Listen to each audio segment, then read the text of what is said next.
Welcome to Flipping Miami, a podcast for those who want to learn real estate investing, do more, and make more. Now, here is your host, Raul Bolufe. So guys, thanks again for coming. I really appreciate it. Tuesday night, got so much better shit to do. Did you come here and listen to a stranger about real estate? So that's fucking awesome. I think that says a lot about that you guys are actually willing to learn and probably make a little bit of a difference in your life and learn a little something about real estate, possibly make some more money. So I'm going to teach you just that, or at least I'm going to do the best of my ability to answer all your questions and kind of share as much value as I can on this subject. So this is a couple ways you guys can connect with us. Got Facebook, Instagram, YouTube. YouTube is I always say YouTube is kind of like the baby, the newest thing. We're always doing like vlogs. We have a lot of our team meetings on there. Real life examples of going on appointments, phone calls, a lot of like real day-to-day stuff. I also do interviews with other investors, and it's pretty cool. You get a lot, and it's all free, obviously. So it's a good way to learn for free. Get on it. Pretty cool. Let's go next. Let's see what we got. So for all you, I see some familiar faces. A couple people come a few times. I remember you from the cold calling. I got you.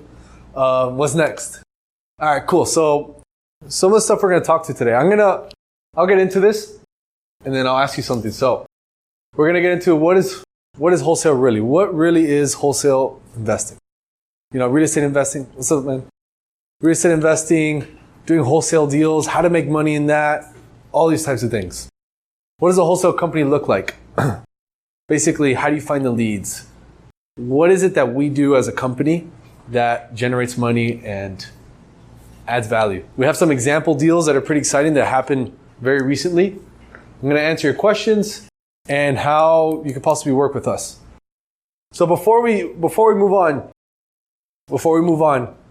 I always like to write down what are some of the biggest questions or concerns you guys have in your mind right now that's stopping you from doing, one deal, 10 deals, 100 deals, or basically what right now is stopping you from making money in real estate investing?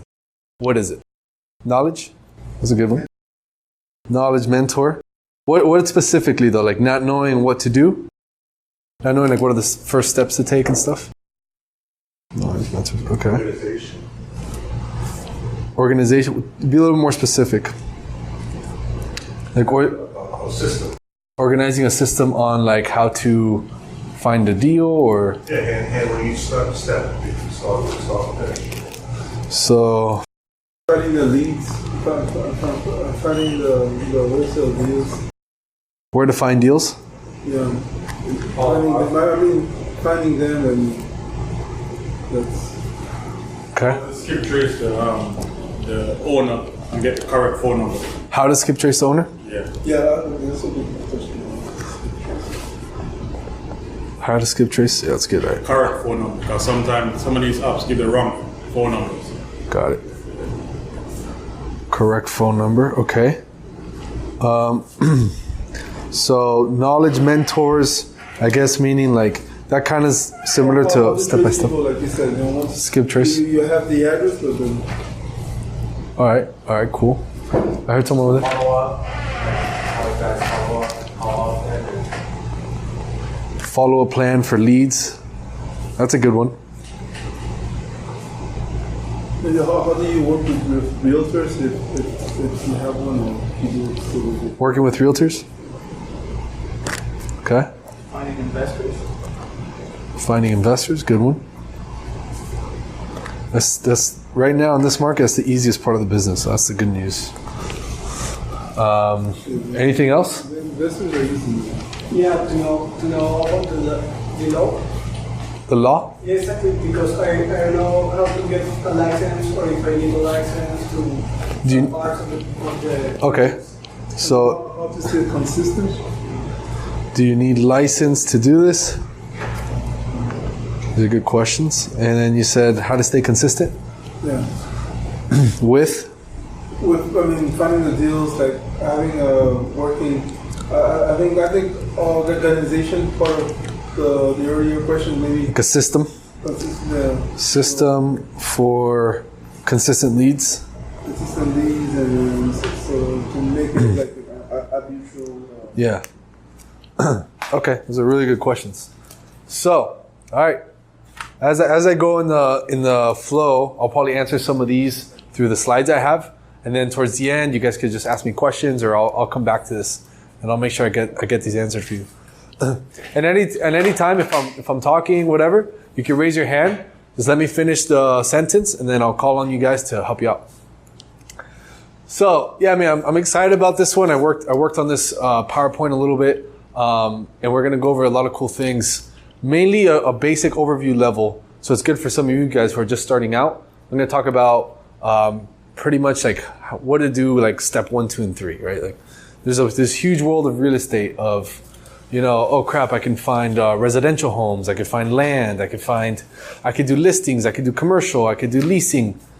We're gonna talk about investing and wholesale business exactly, and how to find a deal and how to close it. Pretty simple. I'm gonna make it as simple as possible. So let's get it started. Let's go. So first, look around. There's a lot of us in here, and this is a business of collaboration, not competition. Is there competition? Of course, but collaboration is way above that in this business. In every transaction, there's a buyer, there's a seller. A lot of transactions, there's a real estate agent. A lot of transactions, there's another JV partner or other wholesaler doing the deal. So there's a lot of moving parts. There's a lot of people involved. It's very important for you guys to get to know people that are also trying to do deals as well. It just will help you elevate your game by 100 and very, very quickly, okay? I still do deals with some of the first people I ever met. And it's just because you create that relationship. And yeah, are they my competition? Yeah, but if I have the deal and they have the buyer, am I gonna tell them no? You know what I'm saying? So there's a lot of importance in getting to know the people. So for example, we pay $200,000 in commissions to realtors every year. Meaning realtors bring us deals, they get paid a commission. So we pay roughly about $200K a year in that.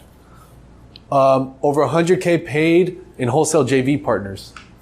So we have a deal and a JV partner sells it, meaning another investor like you guys, another wholesaler, brings the buyer, and they get paid on the deal, right? We're selling it for 100, they sell it for 103, they make $3,000. All they did was bring the buyer. So that happens all the time. And for members of our team, we pay 150K plus, meaning our internal team, kind of like the commissions they make.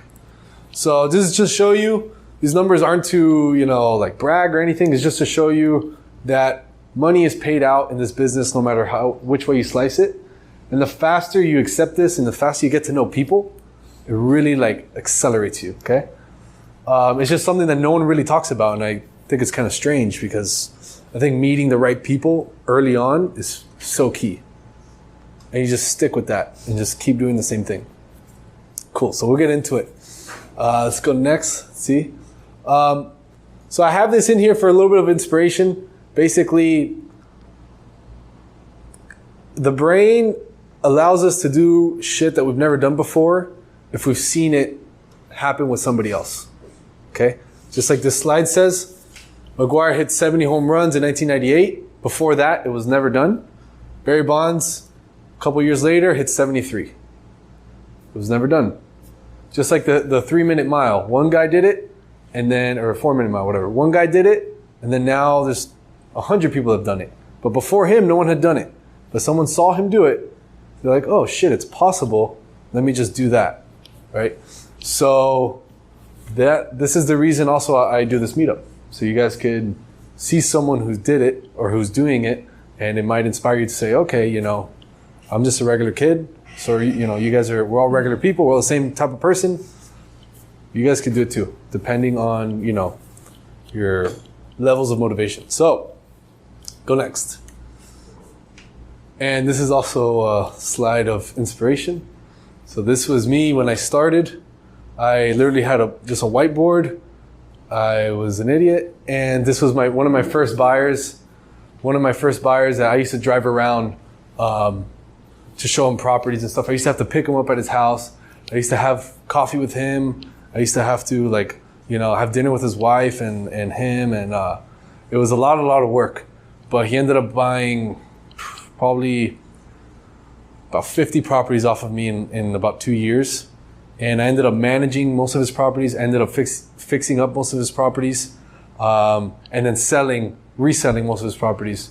So together we made a lot of money, and we had a really good relationship. And that goes to the first point, build the right relationship in the beginning. And if you're starting, you got to really nurture that, right? I was starting and I was aware, I'm like, all right, I have like 5 buyers. So where's my time better spent? I'd rather spend my time driving around this guy, which is an awesome guy, by the way, we're still in touch, and do more deals. Do deals with him, help him make money, help him grow his rental portfolio, and it's a win-win for everybody. So how did you meet him? I met him through email blast. So I don't know how I got his email, to be honest. Because he was a realtor. So I think maybe through a realtor, MLS or something.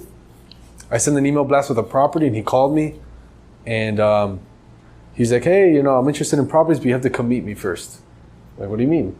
He's like, yeah, that's the way I like to do business. I'm like, all right, let's try it. So I went, met him, and then Brazilian guy, and he was in contact with a lot of Brazilian buyers. So he was like the middleman. So he brought a bunch of buyers and we ended up selling him a bunch of stuff. So right place, right time, hard work, I don't know, whatever it is, it happened. But that is just literally starting out. That was probably like my first year and a half in business or something. So very simple. I just picked up a simple phone call, I sent a simple email, and then I just did what I felt like I should do. Hey, come meet me. Okay, I'll go meet you. Hey, I really want this house. Can we see it? Can you drive me? Guy had a car. I don't know why he wanted me to drive him, but whatever. So he was like a cash buyer or something? Correct. Yeah. All right, let's go next. All right, so what is wholesale and real estate investing? So are any of you guys right now doing wholesale deals? You guys have you guys done some wholesale deals now? No? Do you guys know what wholesaling is for the most part? Yeah? So wholesale real estate is similar to a pawn shop. It's people that own homes trading in their home for a cheaper price for peace of mind. So I always compare it to, have you guys ever sold something on Craigslist that you sold really, really cheap for no reason other than I just want it out of here, right?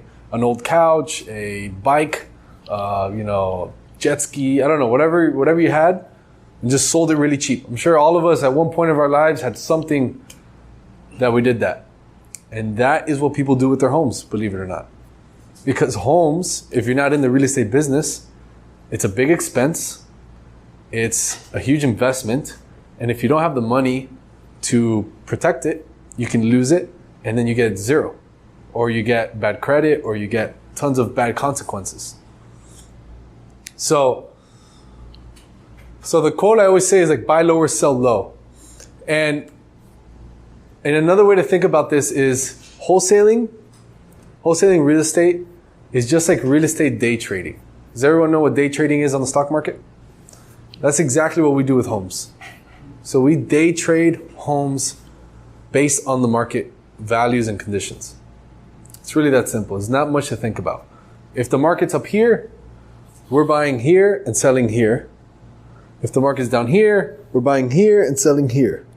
Does that make sense? It doesn't matter where the market is. We just got to get a little bit cheaper than where the market's at. So other than that, I wouldn't think so deeply into wholesale.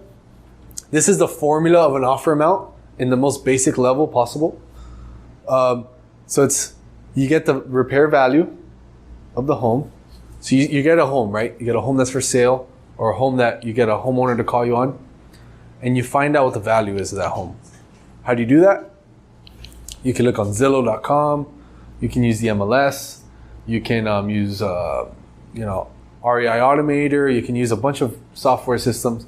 If you don't have any money to spend, that's cool. Use Zillow. I use Zillow. I still use Zillow now. So I would use Zillow. You find out what that home is worth, renovated. How do you do that? By clicking on the listing, clicking on the sold properties. You multiply that by 70% discount, minus repairs, minus profit. So a house is worth 100 times 70 is 70K, minus 10,000 in repairs, let's say, minus 10,000 in profit, That's 50K. So 70,000 minus 10, 60, 50. So you're going to offer $50,000 on the house. You get it under contract. Then you sell it to an investor for 60. And that investor's going to end up fixing it up and selling it for 100. You make 10, he's going to make about 20 or so. Does that kind of make sense? It's a very, very simple way to put it, but that is 80% of the business right there. Really that simple. I'll complicate it now a little bit, don't worry, but it's really that simple. So let's go next. Does everyone kind of understand that? Does that make sense? Made it pretty simple? All right, cool. Go next. I guess I gotta put it like that. All right, so this is a deal that we just got. This is a deal that we just got under contract and just sold. We haven't closed on it yet, but I'll go over it. And this is where you guys could ask us questions. So, this is a property that we got in Hollywood. This was a mail, right? Or cold call? This was a cold call. So we got this property through cold calling. We have a couple guys that come here in the office and cold call. And what they do is they dial numbers that we skip trace. I'll go over that in a bit. We skip trace these people. We buy these lists. We skip trace them. We put them on a dialer and we call them. And we simply say, hey, my name is Raul. I'm a local investor. I know this call's out of the blue, but are you interested in selling your house by any chance? Yes, no, maybe. If they say yes, awesome. Let me just verify the address and the details.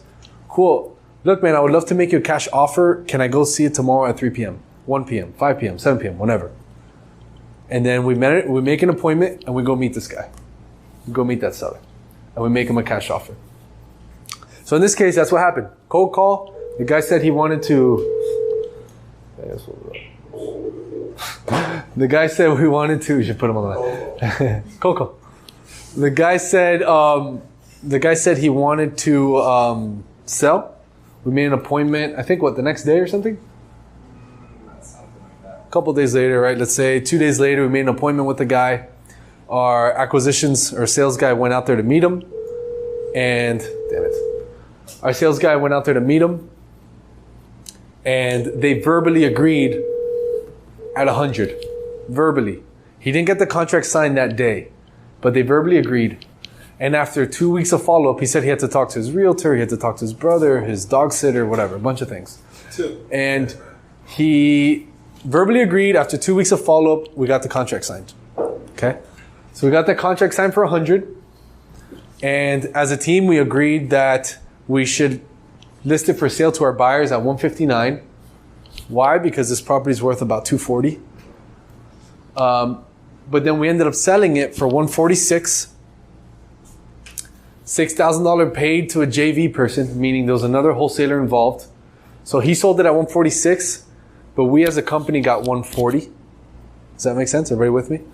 So he gets 6, we get 140, which means we make 40. I didn't put it here, but we make 40. And this is when the lead came in, and this is when we're expected to close the deal. What list was that? This was, I don't know. What list was this? Do you know? I don't know, but it's probably high equity, owner occupied, something like that. And I'll go into lists in a little bit. But yes, so under contract, so cold call, lead said yes, made appointment, went out there on the appointment, made offer, verbally accepted, followed up. I'm going to talk about what the follow-up looked like. Put under contract, and then sold within 3 or 4 days. So does anyone have any questions on this? Does this make sense a little bit? How did your guy get to 100 as a number? How did we get to 100 as a number? Yeah. Good question. So actually our number was like 120. Okay. Our number was 120. But we train our sales guys to always what we call price anchor, which means start with a low kind of low offer, but it's like a low verbal hook. So I'll go into that right now. So how we came up with this is that we did the numbers. How we're doing numbers nowadays, I know I showed you the ARV formula.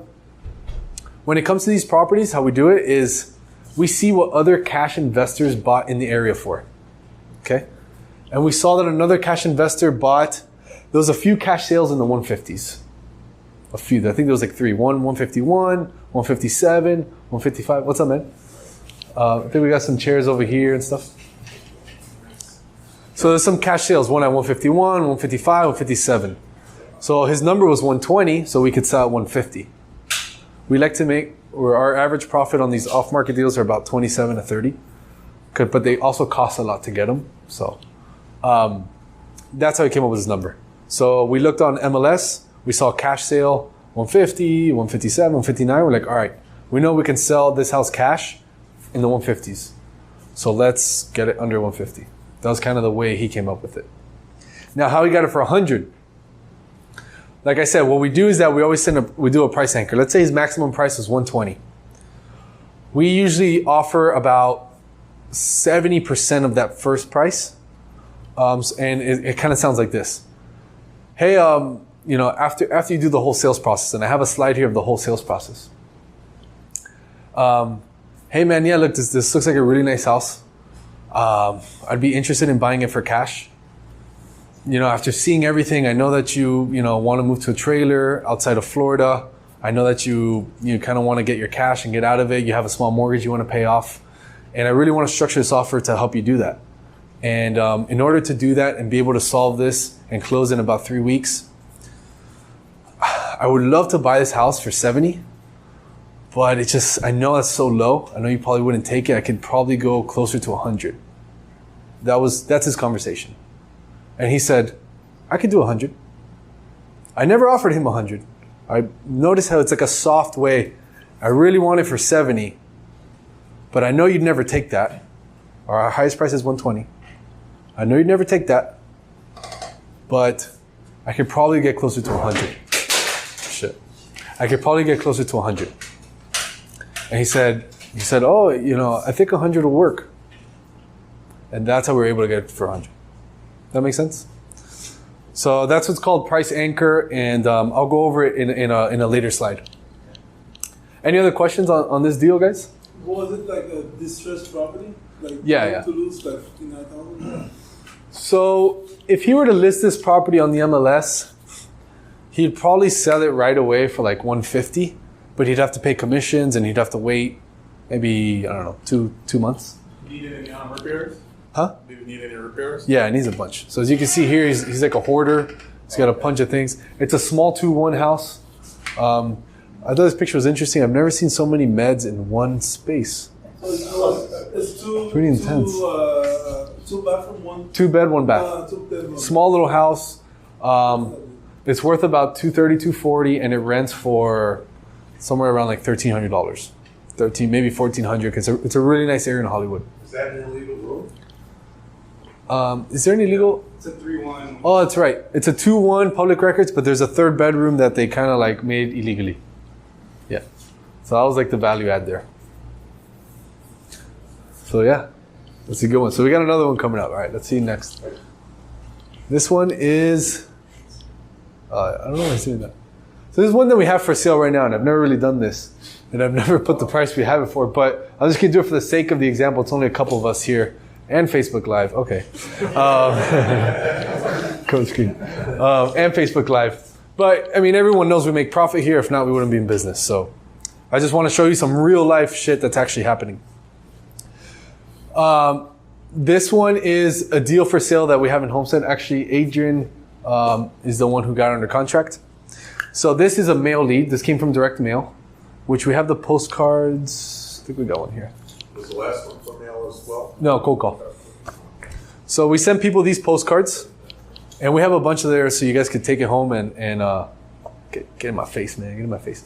So we got a bunch of, so we send them these postcards, and they called us and they said, yeah, we're interested in selling. Basically, this postcard says, hi, my name is Raul, and I want to buy your house at 123 Main Street. And they called in and said, yeah, I got your postcard. I'm interested in selling. We made an appointment with them, and then Adrian went out to go meet them. Actually, Adrian, do you want to talk about a little bit how the appointment went when you met? Sure. When you met her? So basically, when I got there, I noticed obviously the house needed a good amount of work. Our basic process is, so you get an idea, We walk around the outside and the inside of the house. As soon as we get there, ask if it's okay to take some pictures. And then after we do that, then we go ahead and we usually sit down with the homeowner and try to negotiate the numbers right there with them in person. What was her situation? Like, why did she want to sell it? She's looking to move basically to Arizona with her daughter. This is somebody that's basically semi-retired, already had given up on the house for a good amount of time. Didn't have money really to repair it. It does need a full rehab, including a new roof. So basically they're ready to, they're very motivated to sell. Yeah. As Raul said, the soft kind of opening offer was something like, hey, after I gave my basic pitch, I really would like to buy this house at 70,000, I believe is what I said. I believe my match was 100,000. Yeah. So I just mentioned 70,000. Right then and there, the seller stopped me and said, hey, well, we have, I couldn't even say that wasn't going to be my real offer. Yeah, she kind of stopped you? She kind of stopped me right there, and then she gave me back a number, which kind of put me at an advantage, I would say, in the negotiation. So they came back saying, hey, 70,000 is going to be way too low. We've already shown this to a couple investors. Basically, we have an offer on the table for 90 and 95,000. Knowing that I could go up to 100, as soon as they said that, I said basically I can match that, and I'm willing to work with you all and basically give you as much time as you need to move. If it needs to be quick, we can do it as quick as possible. If we need a little more time after closing, we can do that as well. So basically, they said they needed to get as close to 115 as possible. When I said I would do 95,000, I then went up to 100,000. From there, I basically made it seem like 100 was going to be our top. They said no, we want as much as close as possible to 115. We reviewed it again, and we came to an agreement. 103.5 is going to be our top max offer, and that's basically how I proposed it. 103.500 max. And after a couple of days of going back and forth, they reviewed the terms and they accepted it. Yeah. Let me ask you a question. Do you do it like with some type of resistance, or do you came across like, yeah, I could, definitely give you the 95, or you can just match that offer like right away? Is that how you do it, or you show some type of resistance? So I didn't show any sort of resistance. I'm going from 70 to 95. No, because 70 wasn't really my real offer. Yeah. Kind of like to see what they said, kind of thing. Right. And really say that to Your see price anchors. and try to see Yeah. if they give you a number back. Obviously, usually the one that gives the number first is usually at a disadvantage. So they basically gave me their number right away. And On an offer, yeah. yeah, from there I didn't really give too much pushback. I know we could go up to 100, so hey, I'll match the 95. As a matter of fact, we could probably even get to 100. Yeah. Right. And to answer that, it probably would have been a bit better to give some resistance, but not only like in an expression like, man, I can get to 90. That's good too, but more of like, okay, all right, I can do 95 if you let me. Something. Yeah. Get some kind of push-pull. If you allow me to come in the house with my contractors 3 times. If we can close on this date. Or you can contribute with something for the closing. Correct. Whatever. Or if you pay closing costs. Like whatever comes in your mind, use your imagination depending on the situation. That's how the textbook would be to do it. Well, you signed the contract right there also. Yes. Well, no, we didn't sign the contract on the spot. No? Well, we left it, Yeah. signed. They didn't sign it right on the spot. Yeah. A few days, the daughter had to review it within Arizona. It took a few days. Yeah. But we usually try to leave it right there. Then and there. Oh, you guys signed it? We signed it ourselves. We said, here's our signed contract. Let us know when we can pick it up signed. Because she had a daughter in Arizona that she needed to get permission from or whatever. Right. You have a question? Oh. So then we got it for 103.5. So this one's a little bit different. This one we went slightly over what we wanted to pay. And the reason he did is because he came back to us. We all reviewed it as a team. We're like, all right, this makes sense. We do it there. We're not going to make as much profit, but it's a deal and it's in a good area. It should sell fairly quickly. So I shouldn't have put sold price. This is like what we're selling it for. Literally today is our first day that we called buyers on it.